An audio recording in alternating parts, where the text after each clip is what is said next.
So ako si Binibining Faye. Ako naman si Binibining Lalabin. Ako naman si Binibining Isha. Ako si Ginoong Earl. At kami ang inyong guro sa hapon na ito. So napapansin ko na mataglay kayo. Opo, guro. So gusto niyo lang sumayaw? Yes, po! Again, gusto niyo ba sumayaw? Yes, po! Okay, so alam niyo ba ang kantang ako, ikaw, tayo ay isang komunidad? Hindi po. Okay, so ngayon, ituturo ko na ito kung paano ito kantahin at sayawin. So makinig kayo at observeran niyo ako.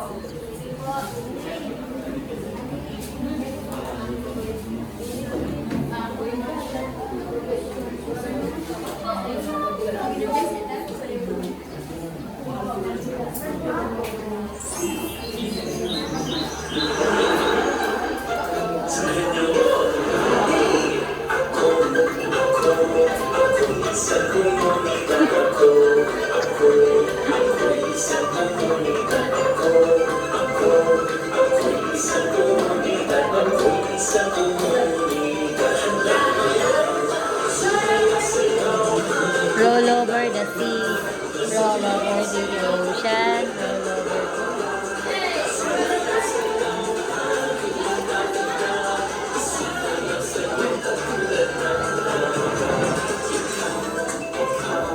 Okay, so ganun lamang na inyong gagawin. So, paulitin niyo lamang ang steps. Naunawaan niyo ba ang sayaw? Oo! Okay, so, gagawin natin lahat sabay-sabay. Okay?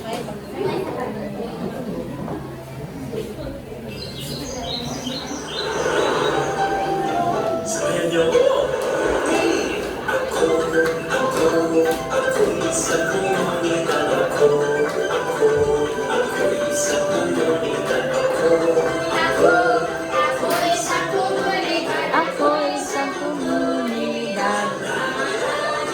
Roll over the ocean, roll over the sea. Roll over the sea.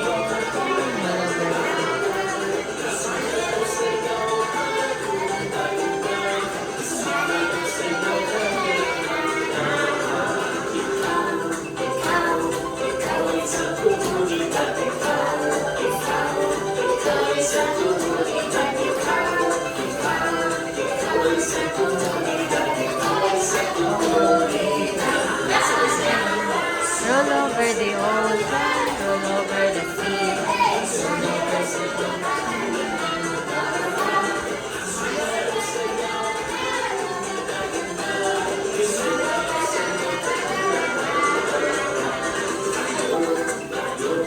Okay, so nasiyahan ba kayo sa ating sayaw? Okay, magaling. So, dahil niyo ng tatlong talakak ang inyong sarili. Okay, so bago kayo umupo, siguraduhin mo bilis ang iyong upuan o ang paligid ng iyong upuan at nakaayos ito. At sunodin ang mga perasong papel. Okay, so pwede na kayo.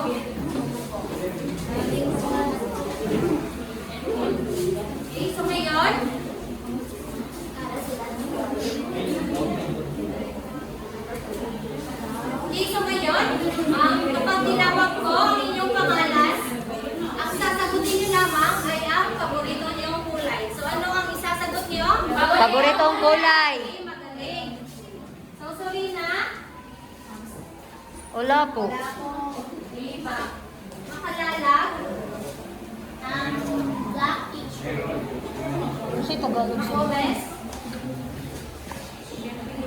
Hindi, unsa man na. Jenny? Maria Del?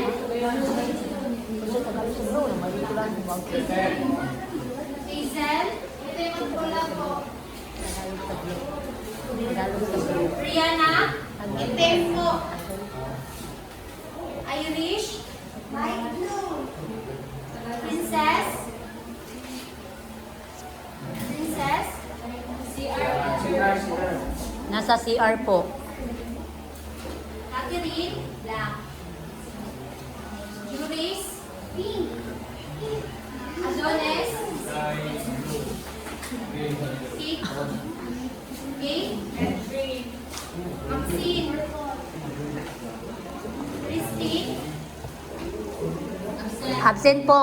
James Carlo. Mulay na bahaghanay po. Mulay na sa bahaghanay. Julia Bughaw. Angel K. Okay, Elsie, black and white. Irene, black and white. Inchin, wala po. Angelo, Purple. Christine Zanny, Sunod-sunod. Crystal, Liar. and Green. Jessamine, Berkman, Honey, Daniela, Green Teacher, Jinky, Annalie, Wala po. Jonah Angel, Teacher, Annalyn, Maria Sean, Jessa, Asol po. Lovely, Rose, Jean, Jessa,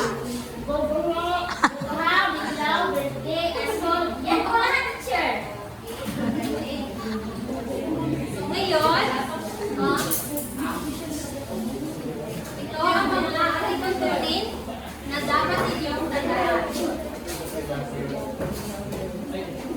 So, una, ano ang makikita niyo sa larawan? Tenga. Okay, okay, so ito ay nagpapahiwatig na dapat kayong makinig sa inyong mga guro at sa inyong kaklase kapag ito ay sasagot. Okay, maliwanag? Opo. Okay, so sa susunod na larawan, Kamay. okay, kamay. So kapag kayo ay sasagot, itaasin niyo ang iyong kanang kamay para makita namin kung gusto niyo sumagot. So ang panghuli naman ay puso! Puso. Puso, so ito ay Puso na nasa kamay. Respeto sa kapwa. Respeto ang inyong kapwa, inyong guro at mga Kaklase. So, naiintindihan ba ang ating mga lituntunin? Opo. Ang maiintindihan na pinipinig siya para sa inyo. Okay, pag nakikita niyo ako, malakpak ng isa. Pag naririnig niyo ako, malakpak ng dalawa. Okay, mga bata, gusto niyo ba ng kwento? Ken, gusto niyo ba ng kwento?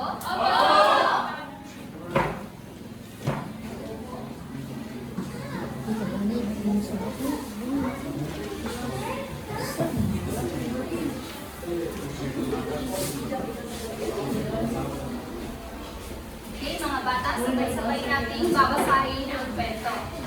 So, ang akin ang saret. Hintay mo na. Okay? Sabay-sabay natin babasahin ang kwento. Ang aking unang karera sa balisahan. Noong ako nasa limang baitang, nagkaroon ng isang malaking balisahan sa aming paaralan. Isa ako sa mga natili upang lumahok sa paaralan na may layuning maghanap ng pondo para sa mga proyekto ng paaralan. Nakasign ako sa kategorya ng mga kilometrong kahalugan. Bilang isang bata, puno ako ng pananamig at nervyos. Nag-ensayo ako araw-araw kasama aking mga kaibigan. Sa araw ng pagkasahan, nalala ko ang kaba sa aking bibig habang naglilay sa pagsisimula. Nang magsimula ang signal, tumakbo ako ng buong lakas at determinasyon. Ngunit sa kalagitnaan ng takbuhan, nalaba ako at nahulog.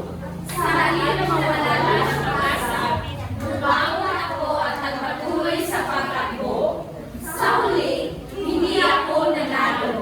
Ngunit nakarating ako sa finish line. Ang mga guro at mga kaklase ay pumalakpak sa akin. At naramdaman ko parang nanalo ako sa isang malaking laban. Ang karanasang iyon ay nagturo sa akin ng mahalagang aral tungkol sa isang nilay na pagkakalin magsusuko. Okay, mga bata, ano nga ba ang layunin ng fun run na isinagawa sa paaralan? Yes, Adonis? Ito yung maghanap ng pundo para sa isang proyekto sa paaralan. Tama, bigyan magwawalis ng 3 palakpak? So, paano mo inihanda ang iyong sarili para sa paligsahan? Yes, Esa. Sa pamamagitan ng pag-ensayo araw-araw. Tama? Yes, Sean. Sa pag-ensayo ng araw-araw. Okay, so bigyan natin si Jessa at si Shani ng 3 palakpak. Ang pangatlong tanong, ano ang nangyari ng madapaka sa kalagitnaan ng paligsahan? Ano ang nangyari ng madapaka sa kalagitnaan ng paligsahan? Bumawang teacher at patuloy sa pagtakbo. Tama, bigyan natin si Julia ng 3 palakpak. So, ano ang natutunan mo mula sa karanasang ito? Ano ang natutunan mo mula sa karanasang ito? Yes, Maxine?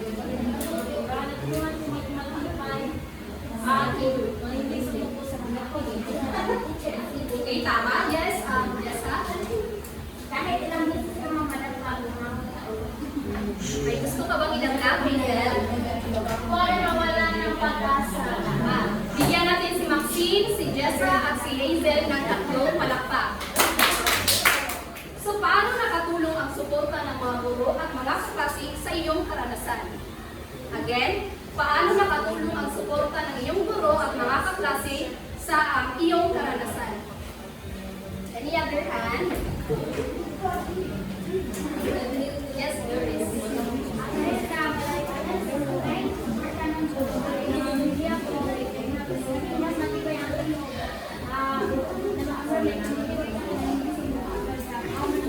Tama.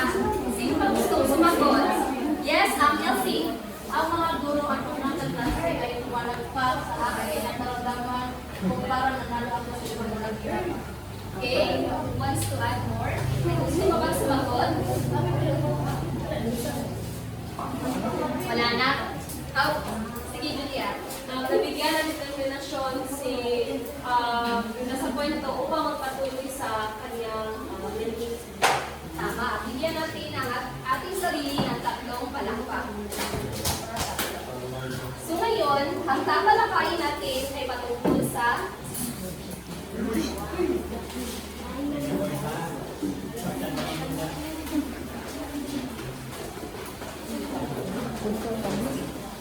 ang tatalakayin natin ngayong hapon ay nasusuri ang layo ng teksto. So, binibining melody. Bago natin tatalakayin, basahin muna natin ang ating ngayong hapon. Pakibasa ng mga Maunawaan ang layo ng iba't ibang uri ng teksto. Mapapagbigay ng dalawang teksto sa iba't ibang layo at may parehas na matatahan ng mga sa layo ng teksto sa pamamagitan ng pagbahagi ng kanilang pananaw. Base sa aking paksa na susuri ang layo ng teksto,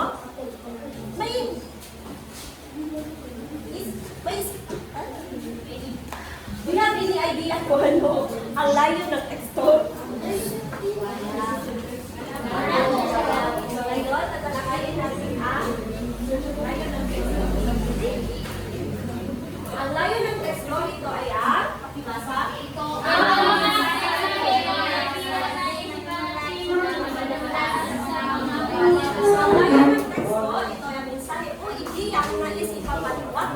sa manumulat ng pagbabasa. Gaya na magsalaysay, pagaling. Dahil ang tayo ng teksto ay pinaka-importante sa atin pag tayo ay makagawa ng isang salaysay. At pag meron naman tayong salaysay, ito ay pagkatapos sa tigawin, anong gagawin natin pagkatapos ng salaysay? Ito ay hangin sa pagbabasa. Ngayon, ang layo ng teksto, ito ay pinanghatag ng 2 uri ng teksto. Una nito ay ang magsalaysay, pangalawa naman ang maghatag. Ngayon, unahin natin ito illustrate. Ang talakayin ang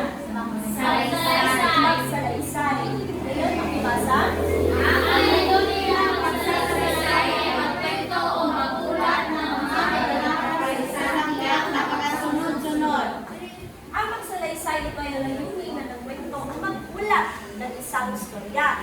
Ito ay nilalaman ng tagpuan, takuhan, suliranin, at bangkay. Pag tayo ay gumawa ng isang salaysay, dapat may nilalaman tayong 4 na elemento. Ito ay ang tauhan, takuan, suliranin, at bangkay. Ito ay nagbibigay ng magandang pulot or aral sa atin pag tayo ay gumagawa ng isang salaysay. Gaya na nagpapahiwatig tayo sa sarili nating karanasan or makasaysayang pangyayari. At isa rin dito ang kwentong buhay natin. Ang gumawa tayo ng salaysay buhay. Opo. Or layo ng teksto. Ngayon, baka naman tayo sa halimbawa ng magsalaysay. So, meron tayong halimbawa. Ito ay ang anekdota. So, ano nga ba ang anekdota sa inyong municipal? Maikling salaysay. Maikling salaysay. Pag sinasabi naman natin magsalaysay.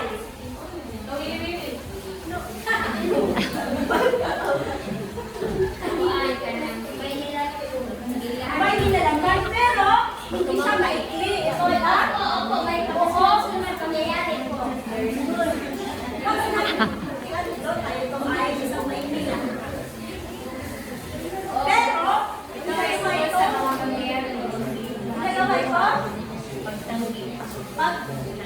pagtanggi nga ba?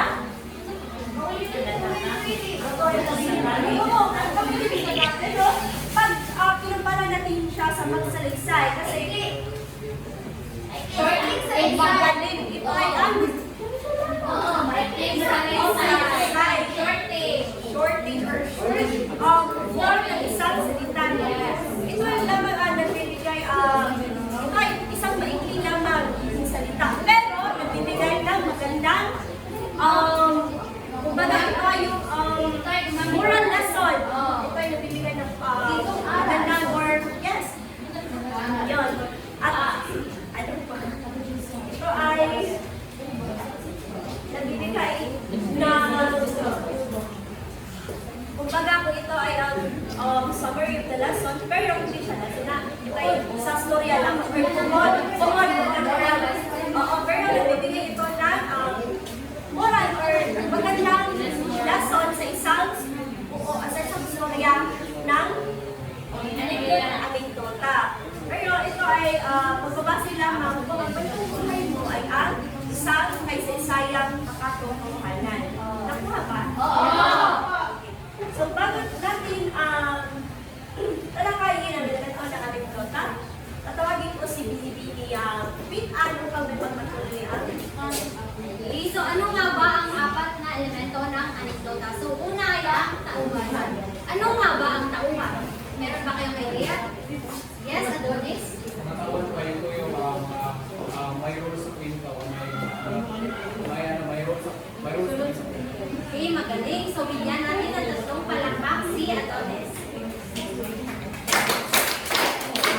Okay, so ang tauhan ay ang mga taong gumagalaw sa kwento. So, ito naman ay nagbibigay diin sa mensahe ng anekdota at nag-uugnay sa mambabasa upang ibahagi ang kwento. So, susunod naman ay ang tagpuan. So, ano ang tagpuan? Yes, Maxine? Tagpuan ito yung kung saan naganap nangyari sa Okay, magaling. So, bigyan natin ng 3 palakpak si Maxine. Okay, so ang tagpuan ay ito ay ang particular na lugar saan naganap nangyari ang kwento. Next naman ay ang suliranin. So, ano nga ba ang suliranin? Yes, Daniela? Ito ay ang problema na nangyayari sa isang kwento. Okay, magaling. So, bigyan natin ng 3 palakpak si Daniela. So, ito ay mga hamon o problema ang kinakaharap ng kwento. So, ang panghuli naman ay ang banghay. So, ano nga ang banghay? Yes, Annalyn?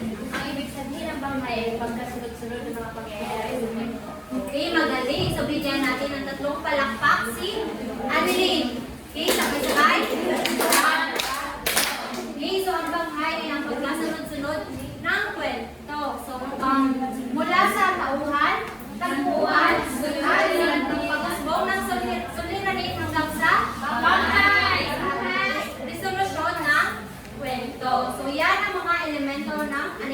Kayo naman, natalakay ni Ginoong Marvin ang pangalawang layo ng teksto. So, ang teksto, alayon ng teksto ay may dalawang uri. So, ang unang uri, ano ang ulit yun? Magsalaysay. So, ang pangalawa ay ang maglalahad. So, sinasabi na ang maglalahad, ang layunin ng paglahad ay pinapahayag ang isang informasyon o idea sa isang malinaw na eksaksadong paraan. So, ito rin ay tumututok ito sa tumututok din ito sa pagkuha ng mga detalye or mga impormasyon sa malinaw at sa organisadong paraan kaya ng pagsulat para magnawaan ng babasa ang paksa. Ang paksa. So, pag sinasabi natin paksa, ano mga yan? Yes.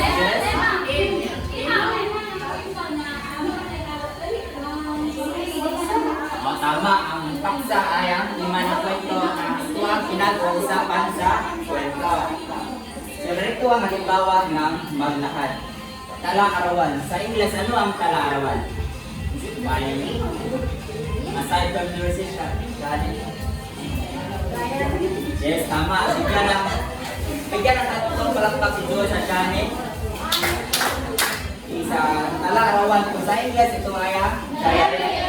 So, ano nga ba ang sinusulat sa diary o tala-arawan? Okay, mga pangyayari sa araw-araw. Very good. Sumbong ni Dayari. Alex Dino.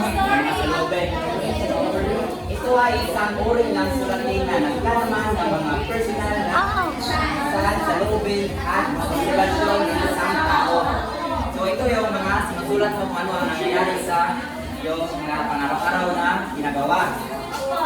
Dahil sinamuot kayo ang mga ginagawa nyo. So ito na ang pangunahing layunin naman ng tala-arawan o diary ay magbigay ng espasyo para sa personal na pagpapahayag at pagsusuri ng sarili na tumutulong sa pag-unawa sa mga damdamin at karanasan. So ito ang layunin ng tala-arawan. Ito ay magpapagbigay sa atin ng espasyo dahil pinapahayag natin at sinusulat natin ang mga nararamdaman at tumutulong din ito sa pag-unawa ng mga damdamin at karanasan. Okay, may tanong ba kayo? Ako ay may tanong sa inyo. Ano ulit yun ang layunin ng magsalaysay?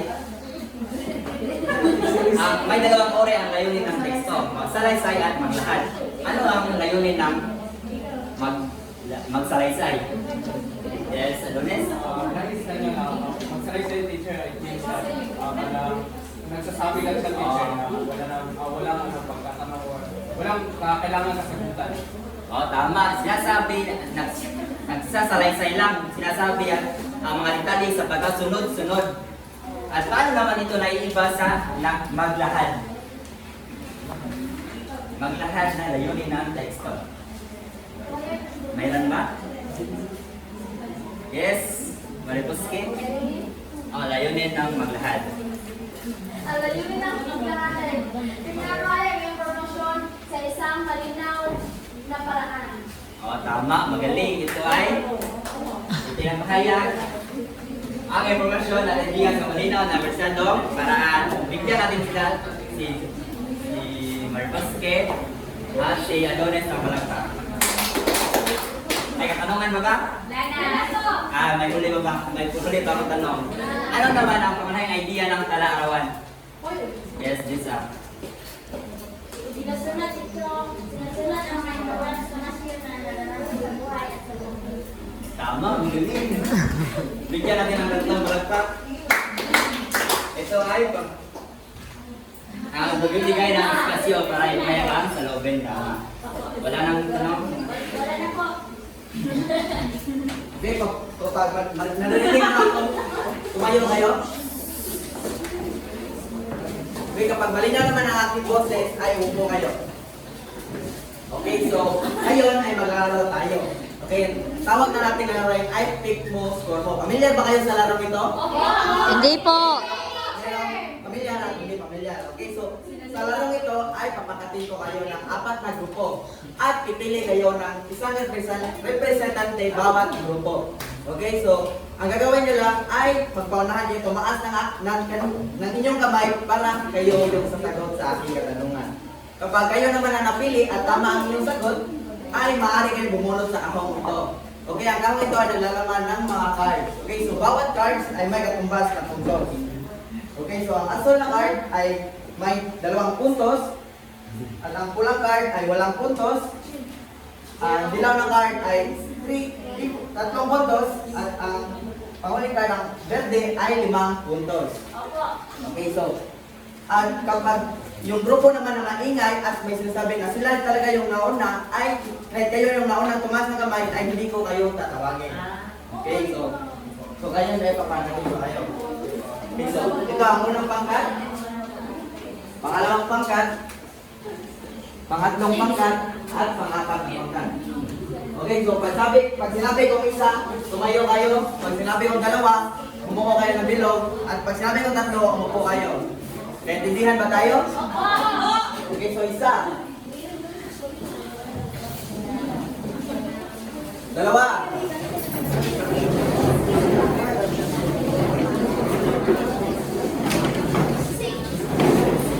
At 3. Okay, so pumili na kayo ng inyong representante. Okay, so sino ang representante sa grupo? Si Elsie. Pangatlo, sino ang representante? Carlo.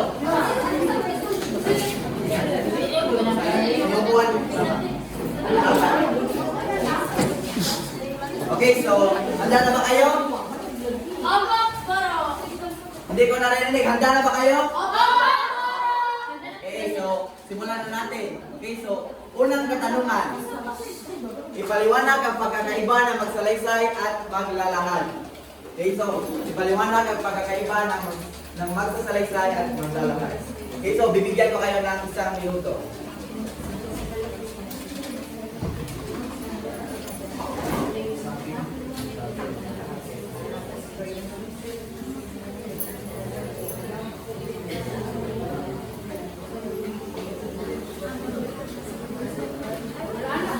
Okay, so handa na ba kayo? Okay, so here tayo.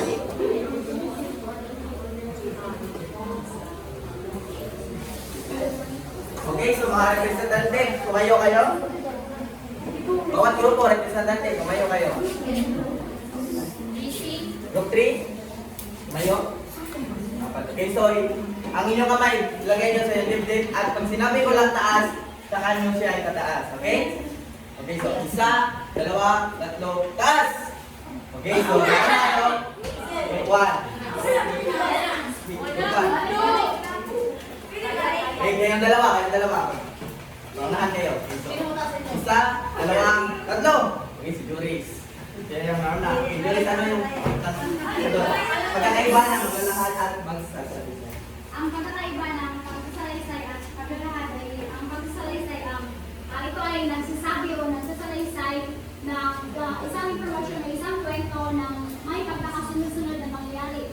Habang ang paglalahad naman ito ay pagkakaiba ng magsasalaysay at maglalahad ay ang magsasalaysay ito ay nagsasabi o nagsasalaysay ng isang impormasyon o kwento ng may pagkakasunod-sunod na mangyayari. Habang ang paglalahad naman ay ito ay nagpapahayag ng isang impormasyon sa malinaw at organisadong paraan na ang halimbawa ng magsalaysay ay anekdota at ang halimbawa ng maglalahad ay yung kalakawan ng future. Okay, tama. Okay, bumunot ka dito sa ano? Magkakain dito.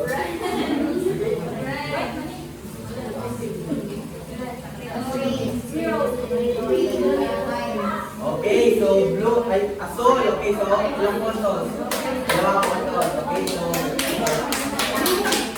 Okay, so pangalawang katanungan. Ano ang mga elemento ng anekdota at bakit malaga ang bawat isa sa pagbuo ng kwento? Okay, so ulitin nyo. Ano ang mga elemento ng anekdota at bakit malaga ang bawat isa sa pagbuo ng kwento? Analyze ko man. Okay, so bibigyan ko kayo ng 1 minuto para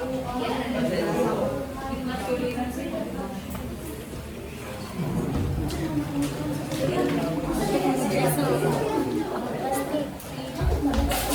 so handa na ba? Handa na po sa to. Okay, so mga representante, magsabay kong taas, taas. Isa, dalawa, tatlo, taas! Okay, so wala pang buto, hindi pa sila handa. Ulit, ulit. Okay, so, isa, dalawa, tatlo, taas! Okay, ready. Ano ang pwesto? Ang apat na elemento ng anekdota ay panagtauhan, pagpuhan, suliranin, at tanghay. Ang tauhan ang siyang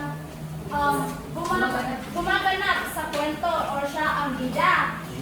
Samantalang ang pagpuan, ito ay lugar kung saan naganap ang kwento. Ang suliranin naman ang siyang problema ay naharap ng tauhan, di ba? Oo. Bakit ito ang pagkasunod-sunod ng pangyari. So, dapat mahalaga ang bawat isa dahil kung walang tauhan, walang tapuan, walang suliranin, walang bangkay, walang kwento. Okay, tama. Okay.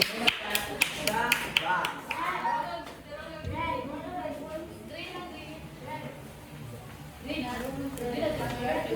Oh, red. Green. Okay, so pula. Ito ay wala ng punto. Okay, kumawin na kayo. Balik, balik. Okay, so pangatlong tanong. Sa anong paraan at tutulong ang kalarawan sa personal na pagpapahayag ng saloobin at karanasan ng isang tao? Okay, so ulit ito. Sa anong paraan at tutulong ang kalarawan sa personal na pagpapahayag ng saloobin at karanasan ng isang tao? Okay, so bibigyan ko kayo ng isang minuto.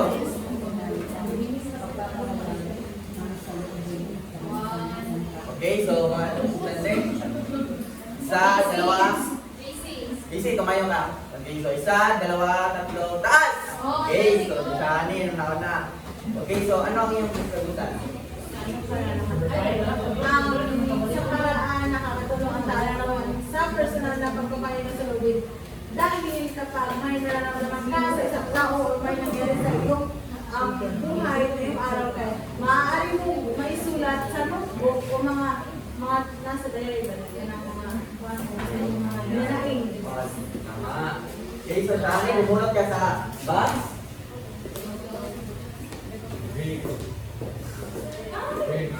Okay, so blue. 2 points. Group 3. 4. Okay, so pang-apat na katanungan.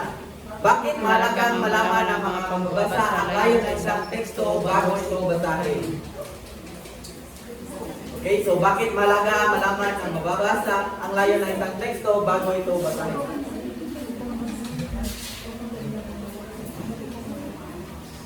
Okay, so mga representante, tumayo kayo. Okay, so isa, dalawa, tatlo, wala pa sinabi mo taas. Okay, so isa, dalawa, tatlo, taas. Okay, so Hazel yung nauna. Okay, so ano yung sunod? Bakit mahalagang malaman ng mga mababasa ang layo ng isang teksto? Bakit usahin? Upang maunawaan nila, mas maunawaan nila o dayon, maunawaan nila ang ano dayon ng kwento. Okay, so tama. Okay, so sumunod ka sa kakon. I say red, green, red. Okay, so blue. Okay, so pangwaling katanungan. Okay, kung handa na kayo. Magbigay ng isang halimbawa ng pagsasalaysay ng teksto. Magbigay ng isang halimbawa ng pagsasalaysay ng teksto.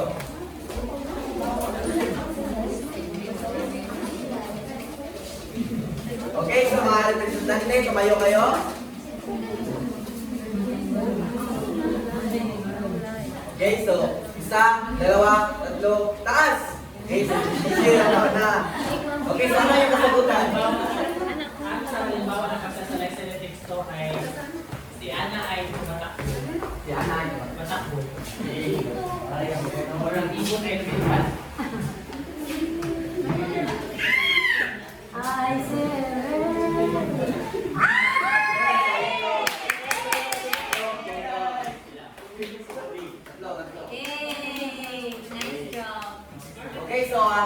grupo, ang unang pangkat ay nakatanggap ng 2 puntos, ang pangalawang pangkat 2 puntos, ang pangatlong pangkat 3 puntos, at apat na pangkat ay 2 puntos. Okay, so bigyan niyo ang sarili niyo ng palakpak. Okay, bumalik na kayo sa inyong mga upuan. Pag sinabi kong isa, tumayo kayo. Pag sinabi kong dalawa, ayusin.